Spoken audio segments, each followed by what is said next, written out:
Assalamualaikum warahmatullahi wabarakatuh.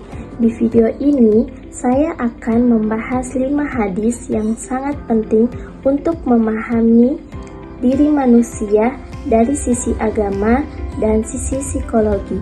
Saya akan membahas hadis tentang fitrah manusia, nafs, niat, zikir, dan jujur.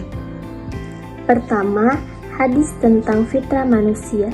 Adapun bunyi hadis dari fitrah manusia yaitu An Abi Hurairah radhiyallahu anhu qala Nabi sallallahu alaihi wasallam kullun mauludin yuladu ala fitrah fa abawahu hawadanihi au yunassaranihi au yumazzasanihi, yang artinya dari Abu Hurairah radhiyallahu anhu, Rasulullah sallallahu alaihi wasallam bersabda, setiap bayi dilahirkan dalam keadaan suci, maka kedua orang tuanya lah yang menjadikan ia Yahudi, Nasrani, ataupun Majusi. Hadis riwayat Bukhari dan Muslim. Hadis ini menjelaskan bahwa bayi dilahirkan dalam keadaan fitrah, yaitu suci dan memiliki potensi kebaikan. Namun lingkungan, terutama orang tua, yang membentuk keyakinan, karakter, dan perilaku anak. Dalam tinjauan psikologi yaitu anak lahir dengan potensi dasar, kembangan moral, kepribadian, dan keyakinannya sangat dipengaruhi oleh lingkungan, pola asuh, dan contoh orang tua. Yang kedua, nafs. Bunyi dari hadis nafs yaitu qala Rasulullah sallallahu alaihi wasallam laisa sadidu sura'ati tamas sadidul lazi amliku nafsu indal godob, yang artinya Rasulullah Shallallahu Alaihi Wasallam bersabda, bukanlah orang yang kuat itu yang menang dalam bergulat, tetapi orang yang kuat adalah orang yang mampu mengendalikan dirinya ketika marah.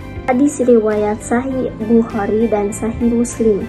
Hadis ini menjelaskan bahwa kekuatan sejati bukanlah kekuatan fisik, tapi kekuatan jiwa. Orang yang mampu menahan dan mengendalikan dirinya ketika marah menunjukkan penguasaan terhadap nafs atau dorongan internal. Dalam psikologi, kemampuan mengendalikan amarah disebut self-regulation dan emotional regulation. Individu yang bisa menahan emosi ketika marah memiliki kontrol diri yang baik. Yang ketiga yaitu hadis niat.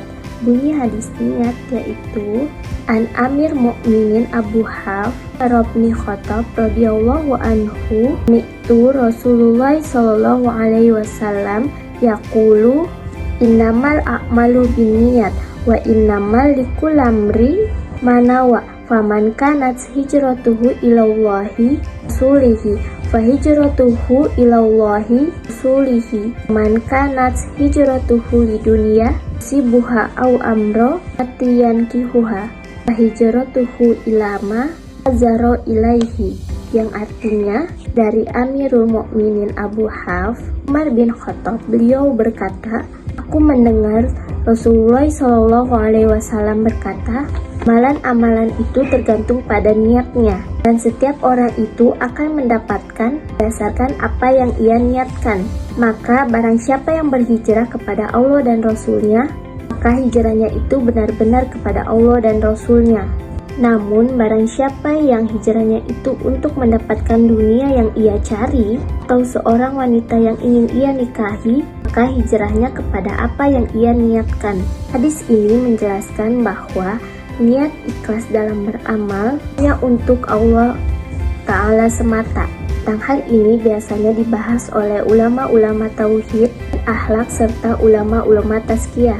Dalam tinjauan psikologi, hadis niat menegaskan bahwa kualitas dan nilai suatu perbuatan tergantung pada motivasi terdalam seseorang. Dalam psikologi, niat merupakan bagian dari motivasi internal yang mengarahkan perilaku, memengaruhi emosi, serta menentukan keteguhan seseorang dalam mencapai tujuan.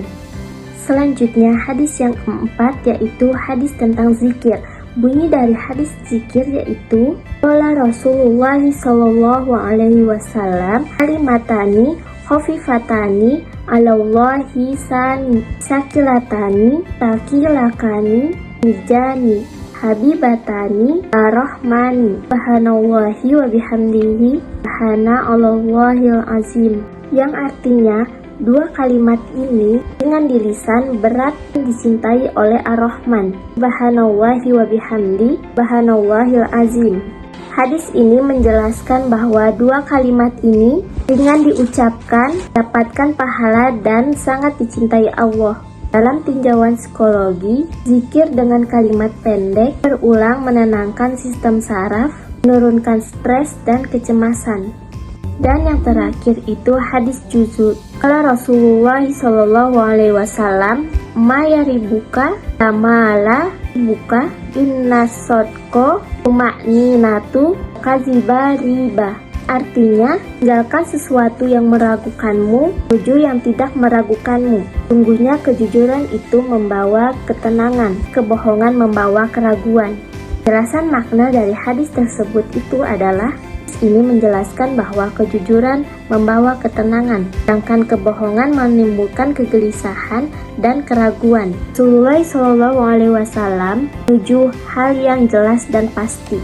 Intinya, kejujuran adalah jalan menuju kedamaian, sementara kebohongan hanya akan membuat hati tidak tenang dan terus dihantui rasa takut. Dalam tinjauan psikologi, kejujuran berkaitan dengan integritas dan kesehatan mental. Sikap jujur perlu menyimpan tekanan, rasa bersalah, atau kebingungan. Baik, mungkin sekian video dari saya. Terima kasih sudah menonton sampai akhir. Semoga dari 5 hadis yang saya bahas ini bisa bermanfaat.